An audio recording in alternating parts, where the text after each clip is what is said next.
Hello everyone, Sandy and Luke here. Just starting a series of videos we'll kind of call Table Chat something. And this one, in the world as it is, this video is going to focus on how we're going to deal with functioning as massage therapists when COVID is active. So I'm going to let Sandy take away because she's got the lockdown and all that info. So. And in a way, I hope that Luke will just chime in kind of like he's trying to clarify questions and stuff too. I think that may help you guys understand how we're going to navigate that in our world. Obviously, you're going to follow the CDC, Centers of Disease Control, recommendations as they evolve, and you're going to keep tabs on some of the other information guidelines that have been put out.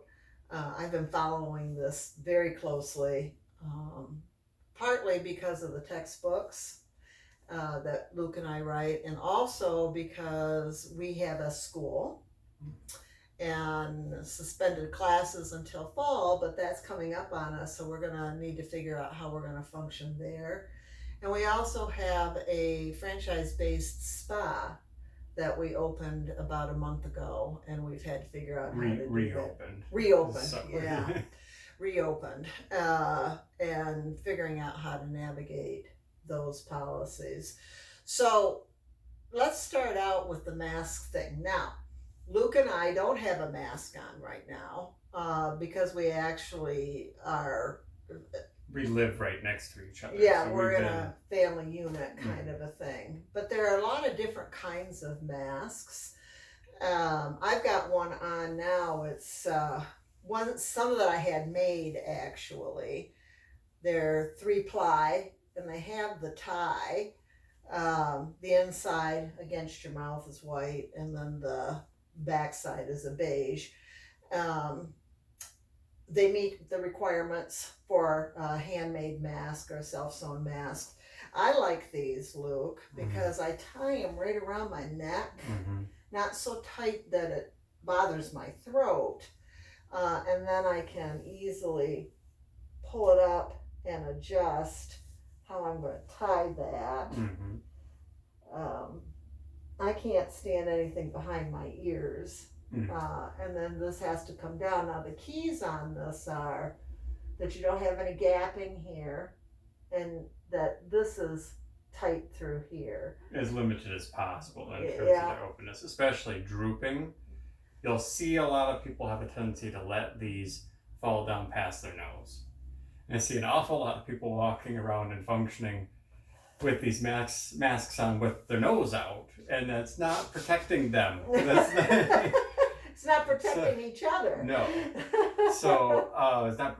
But with these, we don't have an example of it. But there's the more form-fitting with the aluminum for the nose. They look like the drywall kind of base guys.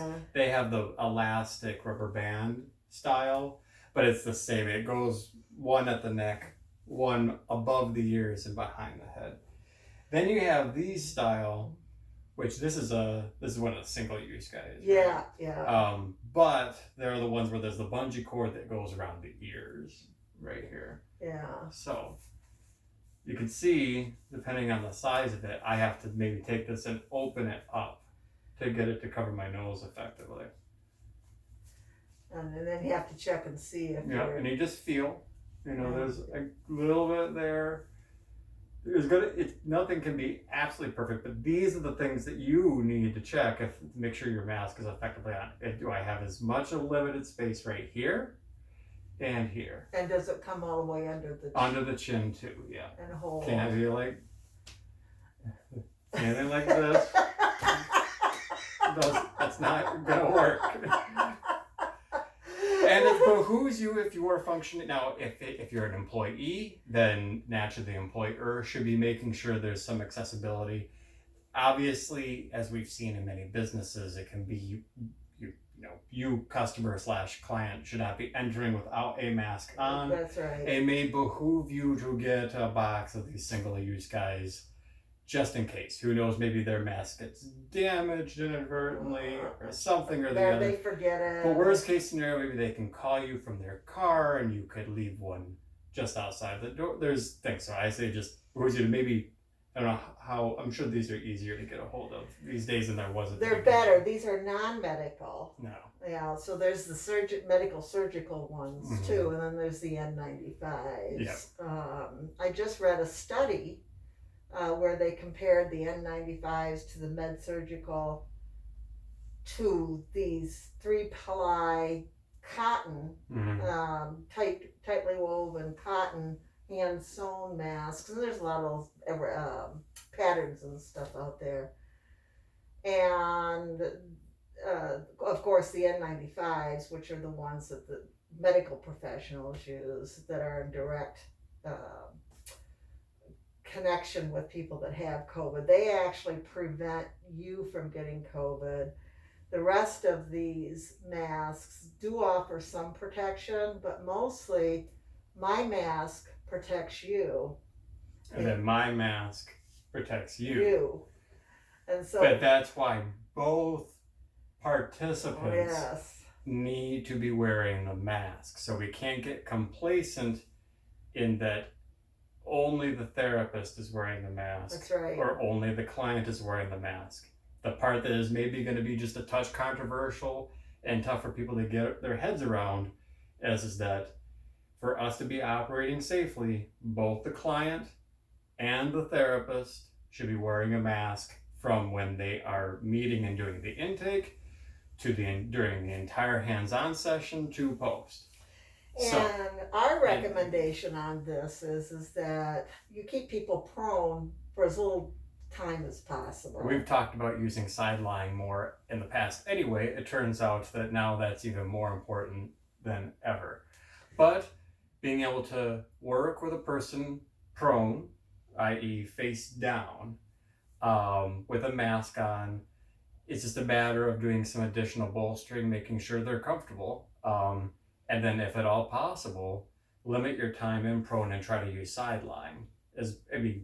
I find that better anyway. Yes. But it's the easiest solution in the context of the mask wearing comfort dynamic as well. Now you can have a sense of humor with your masks. Yes. You can let your personality show a little bit with your mask. You can brand them with your business name. But you don't get to not wear one. Exactly. You have to wear one. So people say, "Oh, I can't breathe in it." Well, I'm back seeing clients, and I breathe just fine. Yes. You have to make sure there's adequate air conditioning slash fan or something to maintain comfort. But yeah, everything, it should be. Yeah, it's not a big deal. I've been fine as well. So this whole idea that I can't wear a mask is more attitude than anything. And I know that's going to upset some people, but it is what it is. And if it's uncomfortable, then maybe it needs to be fewer clients through the day. It is what it is. So we're stuck in the dynamic that due diligence and safety first, and in the context of bridge and healthcare aligned as a field, it behooves us to make sure we are not contributing to the problem and potentially causing harm to the client. So if anybody has a problem with that, then you're wrong. That's right. So sometimes it is what it is. Now, here's an alternative. You take a standard pillowcase and you turn it inside out. Now, I didn't make any of this up. I've researched. Some other people came up with this idea. The massage community has been really good about sharing strategies. So this pillowcase is inside out, and it goes through your face cradle, just like this. And then the opening comes around. So now, this is the right side, so you don't have all the seams and stuff. And what it does is makes a little pocket in here. For them to breathe into. Yeah. And so we're using this at the spa for some of our clients that are challenged for laying prone. It's not ideal, but there is a level of catching the droplets into this little sac in here. So then when you get ready to take your table, you just, and then it's contained. So that's an option. Soft masks, are just fine with all of that. So, the other thing that we need to be really concerned about, I'm going to take my mask off now so that you can see my mouth. See, this is, I take it off and I can just let it hang there. And that could be deviating a little bit, because I was thinking real quick about, in the event that the therapist or anybody is having difficulty with comfort, there could always be the conversation between you and the client that about halfway through, maybe you need to schedule it as a 90-minute, and the therapist leaves the room, goes to the bathroom, takes a breather, gets a drink of water, and the client's able to just relax in the room. Yeah. And then you pop back in and you start the session again. There's so many ways, but think like that. Don't think you can't wear the mask. Think of a way to maybe step out, get a breather, things like that. But anyway. Oh, then we have, so that's the masks. Yep. Now, by the way, in the Fundamentals of Therapeutic Massage, written by Sandy and Luke Fritz, new edition, 7th edition, Chapter 7. All of this is covered. Oh. Yeah. And this was written before the pandemic, so we're really not doing a whole lot different than what we should have been doing all along. Mm-hmm.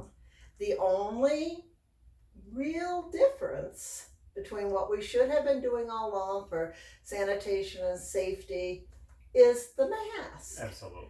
The masks are covered in here, but they're more, they're talking about working with people who are immune compromised or that sort of thing. So how to wear a mask, all the information about that, and then the various sanitation, disinfectant, hand washing, all that's in the text. And all that is that she's absolutely right. And it hopefully for you and has been for everybody, the same in terms of making sure the environment is sanitary. I mean, that sheets are washed appropriately, that hand washing is regular, that there's ready, easy access to sanitizer. We should have always been functioning. That's right. And so the key new one really is the mask wearing. And that's where I think a lot of people are have the most confusion and need the most advice. So do we need to discuss, or do you want to show the bolstering? Well, real quick, let's talk about room ventilation. Yes. And let's talk about sanitation procedures. So let's talk about room ventilation first. One of the things that they are realizing is that some of the smaller droplets can stay hanging in the air. And so close contact over extended periods of time then can become an issue. The best way to mitigate this is to have a window. And in this is our private kind of home office right now that we're working in, that Luke and I share, not at the spa, but also at the spa we have, the way we built out the spa, we have a window in most every room that can be opened. And so, and the other rooms that don't have a window, we have an alternative type of a procedure there. Same with our classrooms. We're very fortunate that our facility has windows. And so, in clarification to that, my follow-up question would be, then is it with a window open, in this example, with a window open, is it good or better to have a fan? If you have a fan, and I love air movement, that's important to me. But the fan blows out, so it's exhausting the air. So if you were to pick where the fan placement should be, it would be by the window, point facing outward. So that was kind of the dynamic. Is the best scenarios that you get the stagnant air out of the room. Right. The more you get it out, the better. So window open lets it get out, but then also if you want even additional air movement, you maybe could do a small fan in the room across from the window and then a fan by the window. Absolutely. And then you're helping push and keeping the droplets that can float and stay in the space. You are helping facilitate moving that out into the outside. Yeah, and I was watching a video on this where they were doing some studies on air ventilation. And ideally you would have 2 doors. But this is not conducive to what you see in most massage environments. And most massage environments don't have a window either. So Right. you have to look at another process with that. Which you probably would need a large air purifier or something like that that pulls air in, has a filtration device that maybe was already had the filaments that are catching allergens. And those are HEPA filters. Yeah, so there you go. Yeah, and so at the spa, our spa, we bit the bullet and have a HEPA filter in every single room, and they are categorized for 300 to 350 square feet. Now those rooms basically are 10 by 10, 10 by 11. So they're over large, but we just keep those moving and we open the doors and the windows as we can. So it's a little harder when you got less flexibility, but those are ways that you can mitigate that. So window at the very least. At the hopefully. Well, HEPA filter. Yeah. Air HEPA filter in the very least in your enclosed environment. Best practice, filter with door open and fans. Really best case scenario, filter, window, fans. It's the whole idea is that the air is moving from just being stagnant to somewhere else. And there was some concern about fans at one point because they thought it would just keep the air stirred up. Right. But now we understand that it's. Well, that would be that's why you would want at least a door window specifically open. If you can.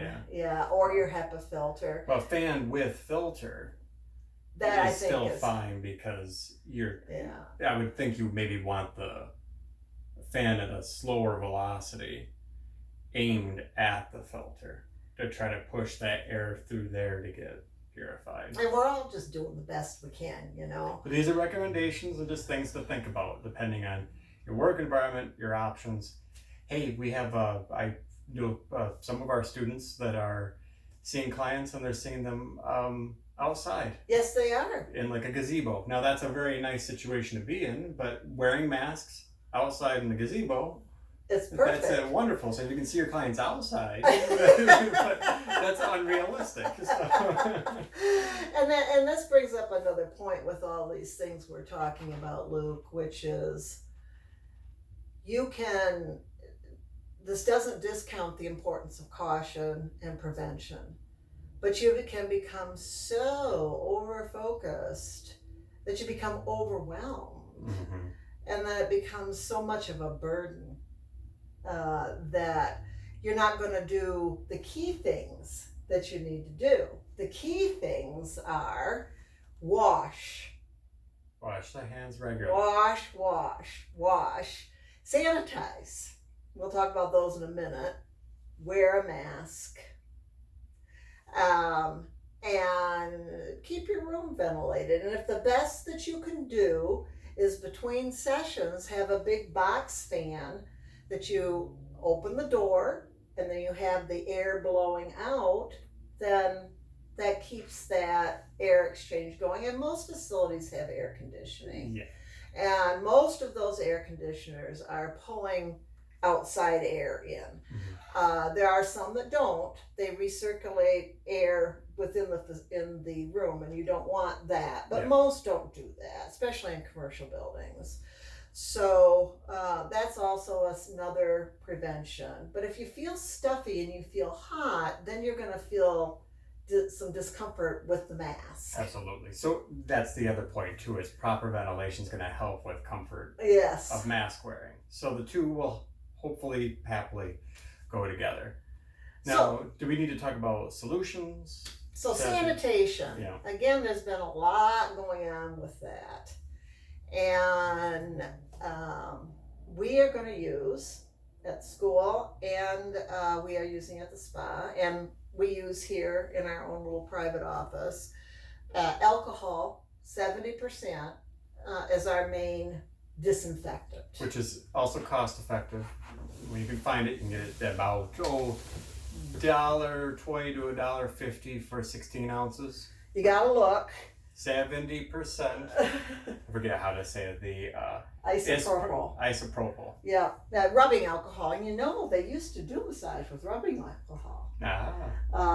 Back in the day. It's still got some value. So, don't use 99%.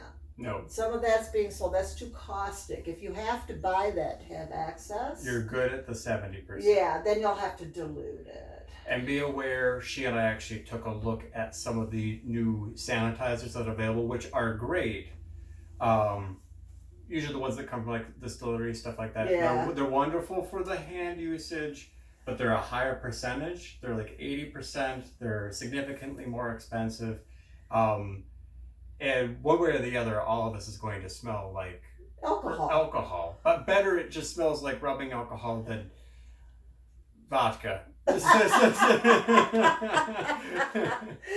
this is a standard spray bottle. Now, alcohol is stable. Mm-hmm. So you can put your alcohol in here and you can use it throughout the week. Bleach dilution is a different story.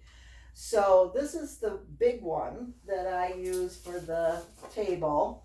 And I also use it for my hands. I sometimes will carry around a much smaller spray bottle. Just have it in my pocket. And you want it visibly wet. Yep. By the way, even with your sanitizers, everything on you should be wet. Wet, and then you let it air dry. Yep. Now, this is the sanitation part. Prior to that people forget, is the soap and water. Soap and water is as effective as alcohol. It may not be as convenient. What we're using at the spa is, and we will use at the school, is dish soap, Dawn, 10% solution. So 10 little bit of Dawn, fill it up with water. Now the soap is very unique. It breaks down the fatty cell wall. And if you remember from your sciences, cell walls are a phospholipid membrane. And so it breaks that apart, and the cellular material leaks out. Yeah, right. And that's where the first, the live bodies of a bacteria or virus will be on you. So that's why soap works so good, is because if it washes off that oily layer, which has the virus bacteria in it, but you have to get it soapy enough and across, in between everywhere, and then you need to, so very suddy, and then you got to rinse really effectively. Yep. And heat of water is helpful too, but it's the suds. It's the suds and the friction. Yep. And so it's this, and it's this, and there's lots of videos. And do it long enough, because you're thinking, imagine if you have a grease on your hands or something like that, and you're trying to get that off. That's essentially what you're doing. You're trying to get the oil off of your skin. And the soap is also then going to break down the fatty layer of the virus or the bacteria. And then you rinse this off. Single use paper towels, environmentally friendly. You can get recycled. You either use recycled paper, or you can get a stock of less expensive hand towels, and then you're just gonna have your laundry that goes on with that. But it does need to be single use, so every time it's used, it's got to be laundered. But always these cases are, sometimes we, again, at the school and the spa, we had the foresight and the luxury of being able to have sinks in every single room. Yes, we do. But that does, and I certainly, many of my past work environments have not had access to that in the room. So the hand washing is key, but many therapists and people in these allied fields, when they're going from the central facility bathroom or even just the employee bathroom to the room they're going to be seeing their client, this could be a hygienist, but they have to then navigate to that room and usually be opening a door. And we have our clients undressing, so we have the door and all this kind of stuff to deal with. So in many cases, it's going to be leaving the room, washing your hands, getting a client to the room, washing your hands again, going to the room, and then applying, once you're in the room with the client, getting the alcohol and or sanitizer as the additional measure. And the clients a lot of people are asking clients to wash their hands. They're having stations right when they come in the door with access to a mask. If they haven't got one, a hand sanitizing station, asking, please don't touch any surface unless you have to. Like at the spa, the door that separates the lobby from the hall, we're leaving that open so people don't have to touch it. We have hired spa attendants that are supporting the massage therapists and the receptionist staff. They're just rotating through, cleaning. But if you are sole practice, then you have to, you got to do all the roles. And then when we get back to school, will be an expectation that the students are doing all of this cleaning. So the spa attendants have been taught that they have it's a 2-step process on these high touch surfaces, a spurt with the cleaning solution, the soap and water, and the friction to wipe it off, and then the spritz with the alcohol that's wet, and leave it there. So this is where we're getting door handles and faucets on the sinks and all of that kind of stuff. And to clarify, I may have deviated to the hand washing too soon in the indication that she was trying to clarify of using the 10% soap solution prior to alcohol on surfaces. Yes, on surfaces. On the table, on the door handles, yeah, all that kind of stuff. So best practice for sanitation of the environment is the soap, 10% soap, and then 70% alcohol. Now, for the table where there is a potential for mucus to actually land on it, where there's body contact, even though you've got your layers of linens, we are using the 10% bleach solution. Now, a 10% bleach solution has to be made up every day. And so we've got a smaller set of bottles, spray bottles, that's marked, and so you just put the bleach in and you fill it up, and then at the end of the day, if it's not used, you gotta dump it. You have to make that every day. Every day. 10% bleach has to be done every day. Now, and you're saying that it's best practices specific to the table, in particular because of the potential for bolsters. Anything that would make long-term direct body contact. Right. Bathrooms, we're using it more in the bathrooms. Okay. Now, the downside with bleach is your best, but the downside with the bleach is that it'll bleach clothing. If you've got carpet in your room and it gets on that, it'll bleach that.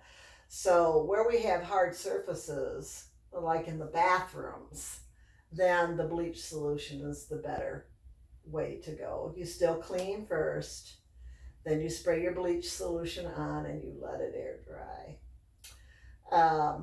Now, as far as the hand washing, you can't do enough of that, and the soap is going to dry your hands. So you have to, fortunately, we're going to use a lubricant to do massage, so we're remoisturizing in there. But I've experienced just in regular practice, self-care of your skin. Yes. Once you get home and done for the day is prudent, because it's a lot of wear and tear to be taking off our own body protective oil, stripping that, and then even applying it. Doesn't matter what the secondary oil is, it's still a lot of stripping that off, and you will get dehydrated. So it's prudent to make sure. I mean, you should have already been washing your hands regularly. I remember when I was traveling more, plus just seeing a lot of clients, I had to be very careful and make sure at the end of the day, I was doing a really good moisturizer. And hand care. Yeah, and you travel with a professional sports team, which that's another whole story we won't get into. But how meticulous you have to be in those close quarter environments is even more of an issue. And I expect that once we get really good, and this just becomes part of our new normal, that we are going to find that colds and flus and other contagious types of conditions diminish. So this is how we're going to handle. This is doable. There's been some out there that say you have to wash down your room and you have to strip the floors, and we're not going to do it. Let's face it, we are not going to do that. And so we have to realistically find a happy medium that is very cautious, science-based. A lot of people are saying, oh, you can use an essential oil and all that kind of stuff. And no, it's alcohol or bleach. Now, you can use a solution that you purchase that's already done, but it's more expensive. Right. It's like saying that you could have ultraviolet lights for all your panels and stuff for certain things, but that's not realistic for everybody. So to summarize real quick, air ventilation, mask wearing, both key things you need to consider in relation to sanitation procedures. As a general all over for your not highly trafficked environment, but in general, the 10% soap solution, and then the 70% alcohol solution for your more direct contact surfaces like the table and maybe other areas like the bathroom, the 10% bleach solution. But the 10% bleach solution needs to be made every day. You can't let it sit for longer than a day. And just try to have a sense of humor. Yes. One other thing I will say on personal protective equipment, PPE, is that there was some concern about having to have a smock or an apron or change your clothes all the time. And at the spa, we did purchase smocks. And that are changed in between every client. And there's also face shields.